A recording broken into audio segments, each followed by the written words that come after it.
Welcome to the Met Office 10-day trend. It's been a very wet first half of winter and a very wet and very windy first half of this week.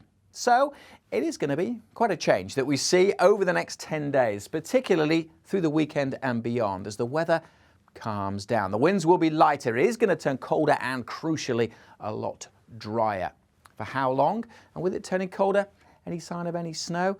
Well, we'll deal with that in just a moment, because let's deal with the transition first of all, because we're talking calmer weather, but that's to come from the weekend. The next couple of days still see low pressure, lots of isobars around, so another spell of wet and windy weather to come, particularly so on Thursday afternoon and evening. But here comes the area of high pressure, settling things down and arriving into the weekend, and it is set to stick around well into next week. Why are we seeing this shift? Well, for the reasons behind that, we need to take a look at the broader picture and rewind the clock and head across the pond. Across North America at the moment, a couple of really cold plunges of air, one in the west of Canada and this one in the east, setting up through Thursday and Friday, is crucial to our weather. Cold air driving south across the eastern seaboard of the US, hitting the warmer air further south. And it's that contrast between the cold and the warm that drives and peps up the jet stream, that fast-moving ribbon of air high up in the atmosphere. So the jet stream's getting supercharged later this week, and that in turn then will spin up this area of low pressure. But so much energy going into this low that actually the low itself will then start to influence the jet stream, and instead of driving straight across the Atlantic, this intense low gives a bit of a kink to the jet stream. The jet stream pushes to the north and arches over the UK. So whereas for most of winter, the jet's been coming in across or to the south of the UK, come the weekend into Monday, the jet stream is to the north, allowing high pressure to establish itself across the United Kingdom. So yes, we are going to see a big change. Next couple of days, yes, there is more strong winds, heavy rain to come, but staying fairly mild. All change for the weekend. It turns calmer. The winds will be lighter, it'll be a lot drier, but it will be colder, with those frosty mornings particularly noticeable. Haven't seen much of those so far this year. How long will it last? Well, the high pressure still in control, as we saw through Monday and probably Tuesday as well.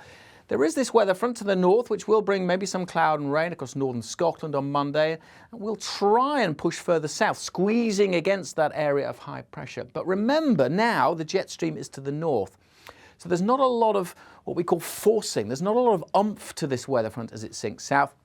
It'll probably just bring a bit more cloud, and the rain will tend to fizzle out as it drifts southwards, and it'll just tend to shift the area of high pressure and maybe morph it around. But the general trend through next week is that high pressure is set to stick around. And that is shown on this chart here. It's a projection from the European model of the pressure anomaly for next week. Anomaly, so how far removed from the average is it? And the red colours are when the pressure is higher than average. Those dark reds, that dark red smudge sitting across the UK, suggesting that the pressure will be 10 to 20 millibars or hectopascals above average throughout next week. So yes, we are expecting high pressure to stick around next week, which means dry weather generally. But of course, the position of the high will be crucial to the feel of the weather.